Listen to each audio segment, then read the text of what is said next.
Olá, meus queridos, tudo bem? Aqui quem fala é a professora Elisângela de História.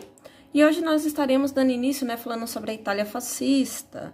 Eu falo que esse daí é um dos assuntos, mais querido, dos alunos aí, falar sobre Itália fascista e Alemanha nazista. Nessa videoaula eu estarei focando apenas a Itália fascista, tudo bem? Então, bora aqui, iniciar falando como foi que surgiu o fascismo, na Itália. Primeiramente, a gente tem que pensar o seguinte, finalizamos a Primeira Guerra Mundial e a Itália, ela tá como? Tá totalmente devastada. Então, a gente já consegue observar aí, que a Itália, ela não teve qualquer tipo de benefício quando ela trocou de lado.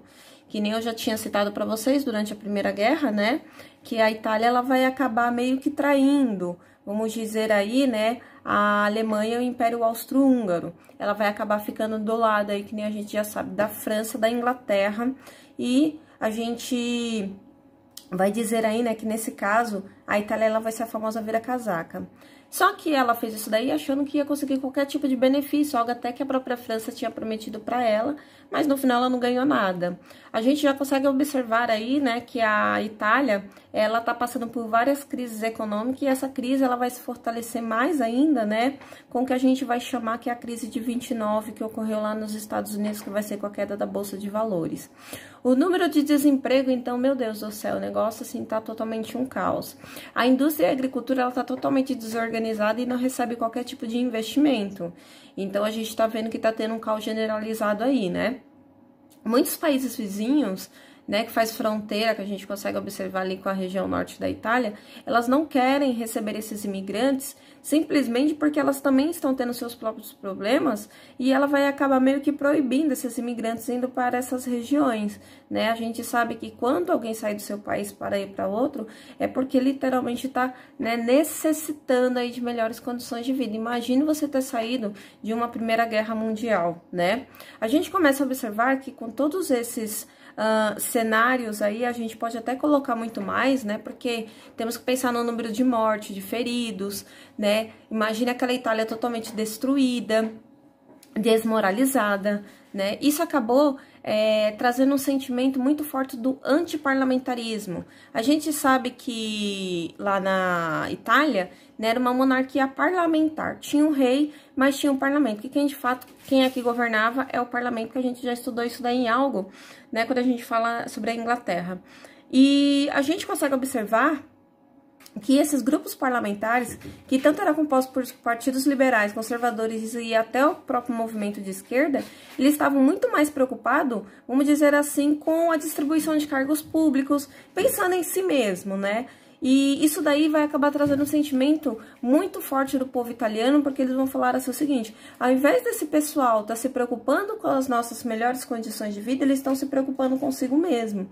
E eles vão começar a pensar assim o seguinte, que se retirasse, vamos dizer, esses parlamentares do poder, quem sabe eles não poderiam melhorar suas condições de vida. Também vai ser nesse cenário que vai começar a surgir um sentimento anti-esquerdista, por conta dos bolcheviques, A gente sabe aí que a Rússia, ela vai se destacar bastante nesse cenário aí.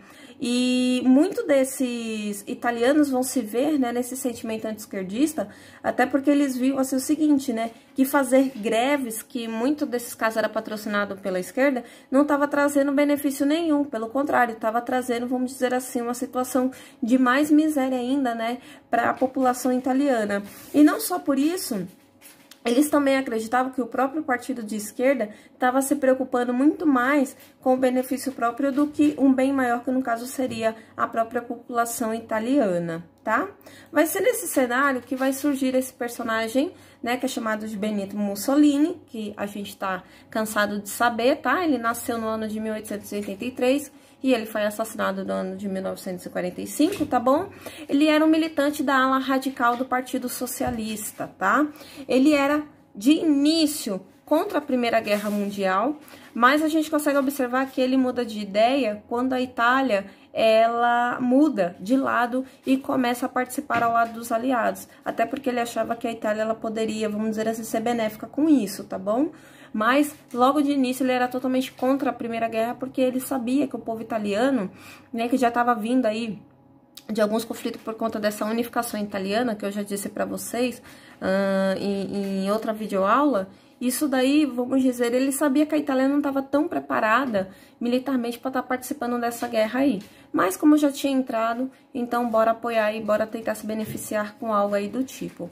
A Primeira Guerra Mundial, lembrando, começou no ano de 1914, finalizou no ano de 1918, né? Um ano após o final da guerra, Mussolini ele vai acabar criando o Partido Nacional Fascista, tá? Em que ele nada mais vai pegar desse sentimento do povo italiano e vai dar características, né, ao seu partido, que era principalmente, né, o antiparlamentarismo, o anti-esquerdismo, e ele vai, né, fazendo uma prática muito comum aí, que é exercer a violência contra os seus opositores, tá bom? Então, qualquer tipo de oposição que vai haver, vamos dizer, durante seu partido, ele vai dar um jeito aí de eliminar essa pessoa, tá? Aqui, gente, eu peguei essa imagem para vocês do símbolo do fascismo, tá? A gente sabe que todos esses partidos aí, eles sempre vão se utilizar de uma bandeira, de um símbolo, né, para marcar. Esse daqui, no caso, seria o símbolo do fascismo. Qual é o significado? Primeiramente, a gente consegue observar que isso daqui, o nome, né, fascismo, ele vem do termo latino, né, que é o fascis, que significa um feixe. Que na Roma Antiga, o fascis, ele consistia, vocês estão observando aqui que são várias varas, né? Então, essas varas, elas é como se fossem esses feixes, tá bom?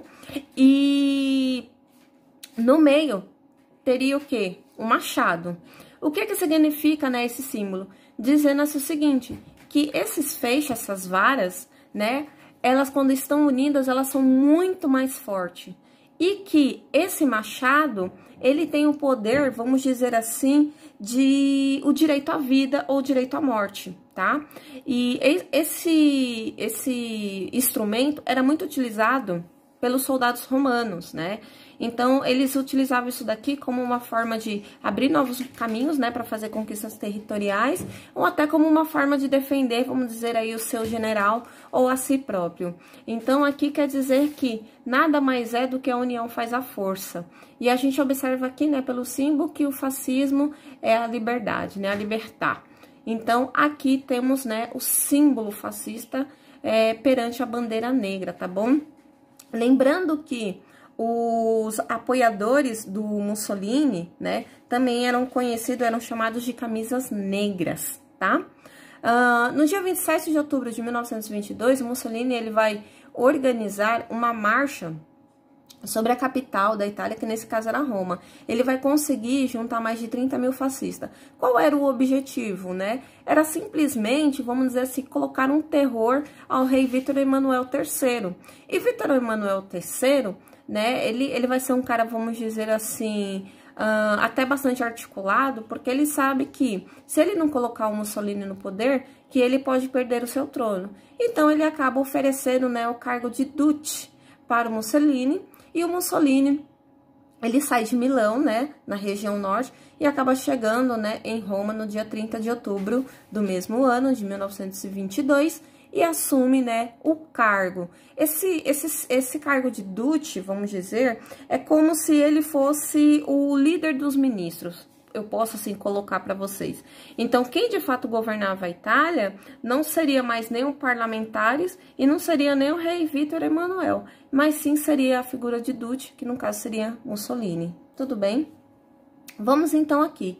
Como é que Mussolini ele vai fortalecer, né, esse regime fascista? Primeiramente, ele vai chegar de uma forma, vamos dizer assim, até então, pacífica, e aos poucos ele vai começar mostrando o seu, vamos dizer assim, o seu pensamento de fato.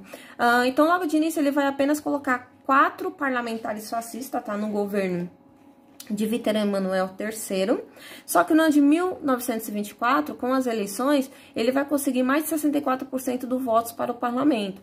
Então, a gente já consegue observar que o Partido Fascista, ele tá a maioria dos parlamentares. A partir disso, né, não só ele tendo a maioria, mas também por conta, né, de um deputado socialista chamado Giacomo, né, que vai ser sequestrado e morto, e muita gente vai achar que foi o governo fascista que acabou fazendo isso, né, vamos dizer, a gente tá vendo que esses opositores estão querendo retirar Mussolini do poder, ele vai acabar criando no ano de 1925 um conjunto de leis, que vai ser chamado de leis fascistíssimas, nossa senhora, quase que não sai, né, que seriam esse daqui, ó, que eu vou deixar em destaque para vocês, tá bom?